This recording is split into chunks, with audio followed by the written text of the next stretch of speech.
మన భారతదేశంలో చాలా మంది పేదరికంతో బాధపడుతున్నారు. రోడ్లపై భిక్షగాళ్లను చూడటం మనకు సర్వసాధారణం. చాలా మంది వాళ్ళకి నేరుగా డబ్బు ఇస్తారు. అది మంచి పనే అనిపించినా నిజానికి అది కొన్ని సమస్యలను సృష్టిస్తుంది. డబ్బులు ఇవ్వడం వల్ల వాళ్ళు భిక్షాటన మీదనే ఆధారపడి జీవిస్తారు. పేదరికానికి అసలు కారణాలను పరికరించలేము. దురదృష్టవశాత్తు ఈ విధానం భిక్షగాళ్లను వాడుకునే వారికే లాభం చేకూరుస్తుంది. భిక్షగాళ్లకు కాదు, అవసరంలో ఉన్న వారికి సహాయం చేయడానికి మనకు కొత్త మార్గం అవసరం. ఈ కొత్త మార్గం కరుణతో కూడినది మరియు ప్రభావవంతమైనదిగా ఉండాలి. అది బలహీన వర్గాల జీవితాలను ఉన్నతీకరించాలి. న్యాయబద్ధమైన మరియు సమానమైన సమాజానికి ఇది చాలా ముఖ్యం. భారతదేశంలో కొత్త ఉద్యమం పుంజుకుంటోంది. ఈ ఉద్యమం ప్రజలను డబ్బుకు బదులుగా ఆహారం మరియు నీరు ఇవ్వమని ప్రోత్సహిస్తుంది. ఇచ్చిన మార్పు పెద్ద ప్రభావాన్ని చూపుతుంది. ముఖ్యమైన వస్తువులను ఇవ్వడం వల్ల వారికి ప్రాథమిక అవసరాలు తీరుతాయి. డబ్బు అవసరం తగ్గుతుంది. దీని వల్ల చట్టవిరుద్ధ కార్యకలాపాలు తగ్గుతాయి. ఈ విధానం గౌరవంగా బ్రతకడానికి ప్రోత్సహిస్తుంది. డబ్బు మీద ఆధారపడటం తగ్గిస్తుంది. నగరాల్లో ఈ పద్ధతి బాగా ప్రాచుర్యం పొందుతోంది. ప్రజలు ఆహార పొట్లాలు మరియు నీటి సీసాలు పంపిణీ చేస్తున్నారు. కమ్యూనిటీ ఫ్రిడ్జ్లు మరియు నీటి కేంద్రాలను ఏర్పాటు చేస్తున్నారు. సమూహ భిక్షాటన భారతదేశంలో ఒక విషాదకరమైన వాస్తవం. నేర్ముపాలు తరచుగా ప్రజలను భిక్షాటనకు బలవంతం చేస్తాయి. పిల్లలతో సహా బలహీన వ్యక్తులను వాడుకుంటాయి. ఈ కొత్త విధానం ఈ ముపాలను అణచివేయగలదు.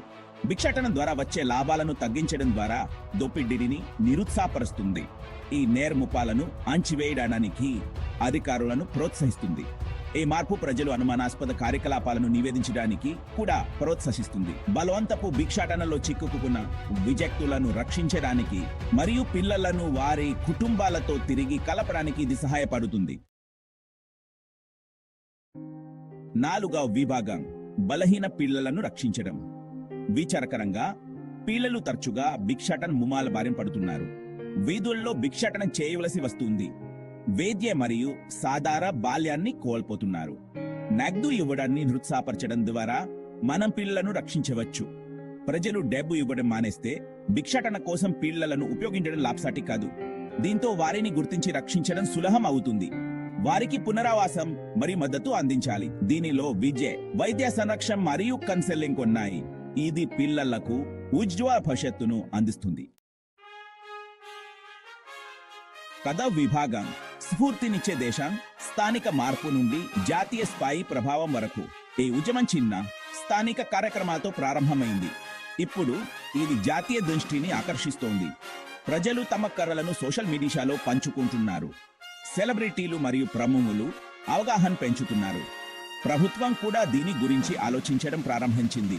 విధానాలను అమలు చేయడం గురించి చర్చలు జరుగుతున్నాయి. ఈ విధానాలు భిక్షాటనకు దారితీసే ప్రధాన కారణాలను పరిష్కరించడం లక్ష్యంగా పెట్టుకున్నాయి. భిక్షగాళ్ల పునరావాసాన్ని కూడా లక్ష్యంగా పెట్టుకున్నాయి. కరువుతో కూడిన భారతదేశం వైపు ఇది ఒక సానుకూల దిశే. ప్రతి ఒక్కరూ గౌరవం మరియు గౌరవానికి అర్హులని ఇది గుర్తు చేస్తుంది.